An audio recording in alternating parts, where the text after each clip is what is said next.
Hello students, the topic of transformation is going on, and in this topic yesterday I taught you the interchange affirmative and negative. affirmative से negative बनाना और negative से affirmative बनाना।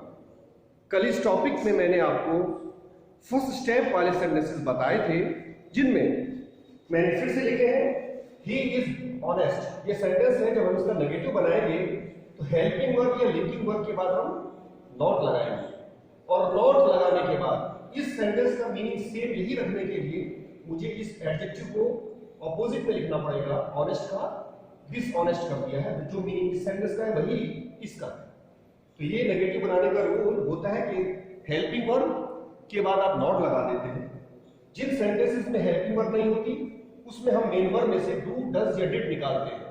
तो चूंकि ये second form है तो यहां मैंने डिड निकाला, फिर नॉट लगा करके इसको फर्स्ट फॉर्म करना है, सी करना है इसको।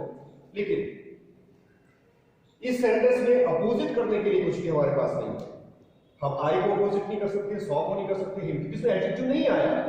इन तीनों शब्दों में से किसी को अपोजिट नहीं करेंगे, लेकिन वर्ब का अपोजिट सेंस लाएंगे, और वर्ब का अपोजिट सेंस लाने के लिए वर्ब से पहले फेल टू लगाया जाता है। तो जिनमें एडजेक्टिव होता है तो उनमें एडजेक्टिव को अपोजिट कर दिया जाता है, उनका विलोम शब्द लिख दिया जाता है। जैसे ही इज थीस्ट यानी he is not atheist, he is lazy यानी ही इज नॉट एक्टिव। तो इस तरह से हम अपोजिट कर देते हैं एडजेक्टिव का, लेकिन इसमें हमें वर्ब को अपोजिट करना है जिसके लिए हमें फेल टू लगाना है। I met him, I did not fail to meet him. इस तरह से आप फेल टू लगा करके वर्ब को अपोजिट सेंस में ले आते हैं। तीसरा सेंटेंस ऑलवेज ओबे योर टीचर्स। ये सेंटेंस इंपेरेटिव है क्योंकि ओबे से शुरू है। ऑलवेज जो शब्द इसमें यूज किया गया है, तो ऑलवेज का जब हम नेगेटिव बनाते हैं तो इसमें नॉट नहीं बल्कि नेवर का यूज किया जाता है ऑलवेज के स्थान पर। तो ऑलवेज के स्थान पे नेवर लगा दिया, ओबे का अपोजिट आपने डिसओबे कर दिया, तो नेवर डिसओबे योर टीचर्स। तो जो मीनिंग इसका है वही मीनिंग नीचे वाले सेंटेंस का है। तो इस तरह से आप अफर्मेटिव से नेगेटिव बनाते हैं। इसमें भी फोर्थ सेंटेंस भी देखिए, sentence number 4, shut the window, खिड़की बंद कर दो। तो इसका नेगेटिव हम कैसे बनाएंगे? Don't say. इंपेरेटिव सेंटेंस में शुरू में डोंट का यूज किया जाता है, और फिर शट को अपोजिट हमने ओपन कर दिया है, यानी खिड़की बंद कर दो यानी खिड़की मत खोलो। तो don't open the window. Next, ये एडवर्ब टू पर बेस्ड है, TWO, और फिर दूसरा जो टू आता है ये एडवर्ब टू है। इसमें हम जब रिमूव टू कर देंगे तो ऑटोमेटिकली ये नेगेटिव बन जाएगा, क्योंकि रिमूव टू करने में हम क्या करते हैं? TWO के स्थान पर सो लगाते हैं, और इस टू के स्थान पे चार शब्द होते हैं हमारे पास। दैट जो सब्जेक्ट है वही यहाँ पे आ जाएगा, इज होने पर कैन नॉट, और वहां पर अगर होता तो कुड नॉट, और आगे हमने वर्ब एज इट लिख दिया है। तो ये सेंटेंस हमारा कैसा हो गया है? नेगेटिव हो गया है। दोनों सेंटेंसेस का सेम मीनिंग है। वह इतना घमंडी है कि वह मांग नहीं सकता, बैग नहीं कर सकता। स्टूडेंट, एक चीज ध्यान देने वाली ये है कि अगर हमें नेगेटिव सेंटेंस दिया जाए और कहा जाए कि उसका अफर्मेटिव बनाएं, तो चलिए इसी सेंटेंस से ले लेते हैं। सो के स्थान पर क्या लगाएंगे? TWO, और ये चारों शब्द को डिलीट करके हम TOO लगा देंगे। यानी जो आपने एड टू वाला टॉपिक ऑलरेडी सीखा हुआ है वो कर। इसमें भी इसी तरह से डॉट को हम खत्म कर देंगे और ओपन को शट कर देंगे। इससे पहले वाले सेंटेंस में भी आप नॉट को तो हटाएंगे ही, उसके साथ साथ अगर एडजेक्टिव है तो एडजेक्टिव का भी आपको ऑपोजिट लिखना पड़ेगा। डिसऑनेस्ट है तो ऑनेस्ट कर देंगे, थीस्ट है तो एथीस्ट कर देंगे, एथीस्ट है तो थीस्ट कर देंगे। तो ये चीज आपको बताएगी। फेल टू वाले में क्या करेंगे? फेल टू वाले में आपको फेल टू को डिलीट करके वर्ब की फॉर्म को सही करके लिखना है। डिड वाले में सेकंड फॉर्म, और टू डज वाले में आपको उसी तरह से फर्स्ट फॉर्म। ओके, नाउ आज हम इसमें नेक्स्ट स्टेप वाले सेंटेंस सीखेंगे। अभी आपको दो स्टेप्स सिखा चुका हूं, एक जिसमें आप अपोजिट करते हैं, और दूसरा स्टेप है एडवर्ब टू वाला। आज थर्ड स्टेप है, and you would be happy to know that third step में जो सेंटेंसेस आते हैं ये आप ऑलरेडी सीखे हुए हैं। ये एडजेक्टिव की डिग्री से रिलेटेड है। चलिए उनके एग्जांपल्स भी देखते हैं। Now sentence number 6, Abhishek is as fat as Adil. अगर आप देखें इस सेंटेंस में जो फैट वर्ड है वो एज और एज के बीच में लिखा हुआ है, तो ये तो पॉजिटिव डिग्री है जो आप ऑलरेडी सीख चुके हैं। स्टूडेंट, मैंने जब आपको डिग्री वाले सेंटेंसेस कराए थे तो ये बताया था कि जब हम डिग्री चेंज करते हैं, पॉजिटिव से चाहे कंपैरेटिव करें या कंपैरेटिव से पॉजिटिव करें, तो नॉट का उल्टा हिसाब रखा जाता है। अर्थात जिस सेंटेंस में नॉट नहीं होता वहां तो हम नॉट लगाएंगे, और जहां ऑलरेडी है तो वहां से हम नॉट हटाएंगे। तो आपको अगर ये डिग्री चेंज करने के लिए दिया जाएगा तो आपको इस रूल को फॉलो करना है, लेकिन अगर नेगेटिव बनाने के लिए दिया जाएगा तो भी आप इसमें डिग्री ही चेंज करेंगे और आपको वो अफर्मेटिव वाला सेंटेंस ही दिया जाएगा, तो आप उसको डिग्री चेंज कर देंगे तो नॉट उसमें लगा देंगे, वो नेगेटिव बन जाएगा। तो डिग्री चेंज करने में हम जो रूल फॉलो करते हैं, सबसे पहले हम ऐसे चेंज करते हैं कि बाद वाले शब्द को पहले, पहले वाले को बाद। तो आदिल को हमने लिखा पहले, अभिषेक को बाद में लिखेंगे। फिर हेल्पिंग वर्ब जो हमारे पास है वो एज इट इज हमने लिख दी, क्योंकि इसमें नॉट नहीं है तो हम यहाँ नॉट लगा करके तो यहाँ हमने इसको नेगेटिव कर दिया। अब डिग्री चेंज करना आपसे आता है। फैट की डिग्री क्या होती है? Comparative factor. कंपैरेटिव डिग्री के बाद कौन सा शब्द कंपल्सरी होता है? दैट। गुड। देन के बाद आपने अभिषेक को, तो बेसिकली आपने यहां पर डिग्री चेंज कर दी, डिग्री चेंज करते ये नेगेटिव ही बन गया। आगे ना नोट इसके अंदर, क्योंकि नॉट का तो उल्टा हिसाब होता ही है। अगर दूसरा सेंटेंस देखिए आप, Sakshi is more intelligent than Deepa, ये सेंटेंस मोर वाला है और देन के अंदर लगा हुआ है, तो ये कंपैरेटिव डिग्री में है। क्योंकि इसमें नॉट नहीं है तो आप जब इसको पॉजिटिव बनाएंगे, पॉजिटिव डिग्री में चेंज करेंगे, नॉट लगाएंगे इसके अंदर आप। क्योंकि ये डबल सिलेबल वाला है, इंटेली प्लस जेड, इसलिए मोर लगाया है, वरना इसके अंदर भी ई आर लगता। ठीक है, चलिए सबसे पहले क्या किसको लिखेंगे? दीपा। दीपा। दीपा के बाद में हेल्पिंग वर्ब इसमें इज के बाद क्या लगाएंगे? नो। और मोर तो खत्म हो जाएगा, तो इसमें हम सु और एस के बीच में लिखेंगे इंटेलिजेंट शब्द।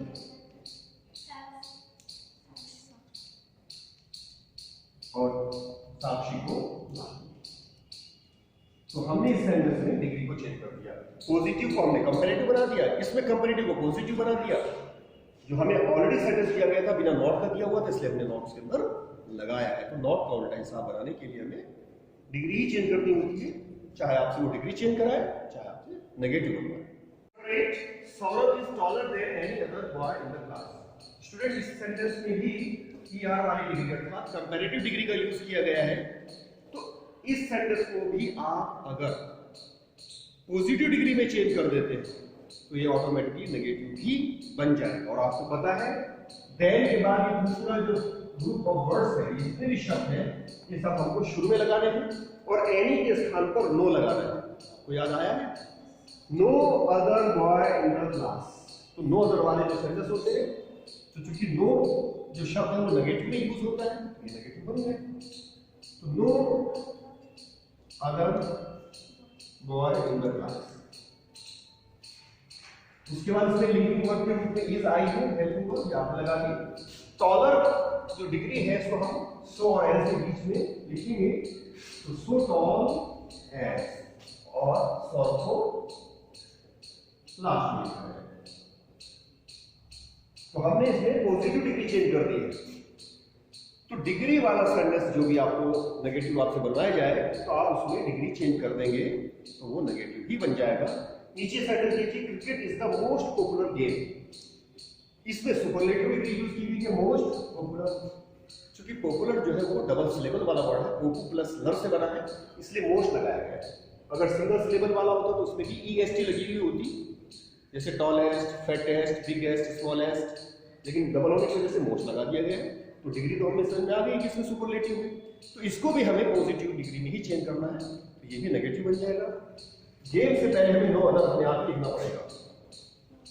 नो अदर गेम, और उसके बाद उसमें हेल्पिंग वर्ब इज लिखने के बाद में सो और एस के बीच में लिखेंगे पॉपुलर। सो पॉपुलर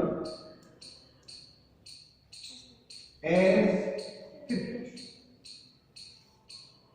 तो आज आपने क्या सीखा कि डिग्री को चेंज करके हम नेगेटिव भी बनाते हैं, क्योंकि नॉट का डिग्री चेंज करने में ऑपोजिट रूल है। अगर हमारे सेंटेंस में नॉट नहीं है तो हम डिग्री चेंज करके उसमें नॉट लगाते हैं।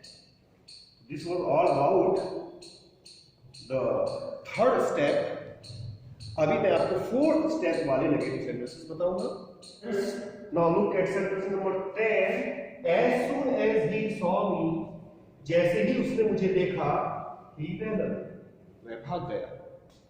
तो इस सेंटेंस को अगर नेगेटिव बनाने के लिए दिया जाता है तो आपको एज सून एज के स्थान पर नो सूनर का प्रयोग करना है। नो सूनर की दो शर्तें होती हैं। पहली शर्त तो ये कि नो सूनर के बाद हेल्पिंग वर्ब का प्रयोग किया जाता है, और दूसरी शर्त ये होती है कि जब दूसरी क्लॉज के साथ हम लगाएंगे तो बीच में देन का प्रयोग किया जाएगा, THAN। तो इन दोनों रूल्स को ध्यान रखते हुए आप बनाएंगे। अब चूंकि इस क्लॉज में कहीं पर हेल्पिंग वर्ब नहीं दी हुई, अगर कहीं पे हेल्पिंग वर्ब दी हुई होती तो हम उसको एज इट इज लिख देते। अब नहीं है तो हम क्या करेंगे, मेन वर्ब के अंदर से निकालेंगे। सॉ वर्ब की सेकंड फॉर्म में इसमें से क्या निकलेगी, डिड। तो नो सूनर डिड ही, अब साथ में से जब डिड निकल गया है तो ये क्या बचा, सी मी।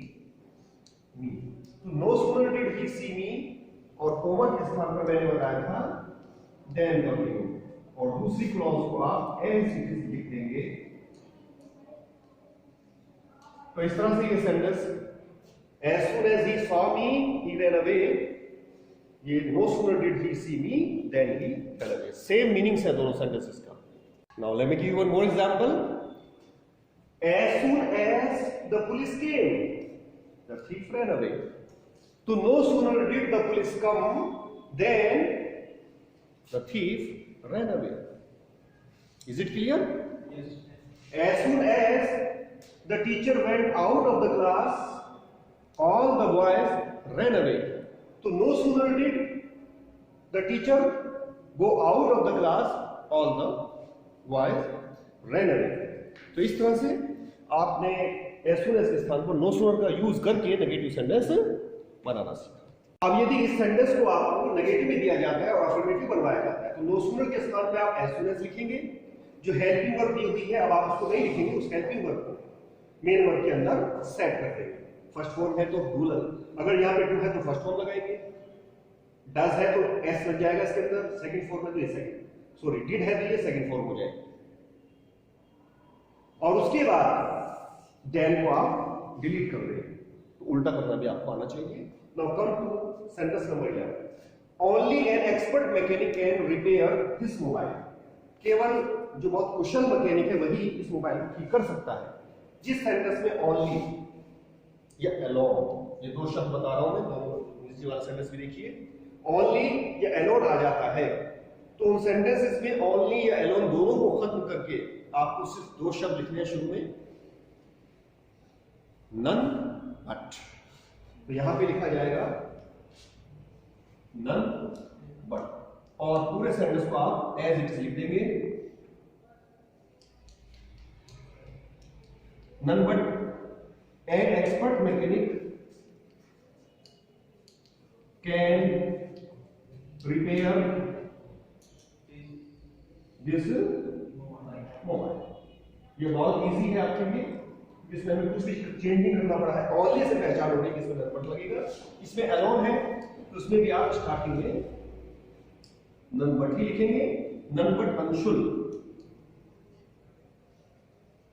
गॉट गुड मार्क्स, किसी के भी नहीं आए, सिर्फ अंशुल के अच्छे नंबर आए। Is it clear? तो इस तरह से ये अफर्मेटिव से नेगेटिव बनाना आपने सीखा। अगर नेगेटिव से अफर्मेटिव करना होगा आपको तो नन बट को आप डिलीट कर देंगे, इसके स्थान पर ओनली का प्रयोग करेंगे, ये अलोन का प्रयोग करेंगे सब्जेक्ट के बाद।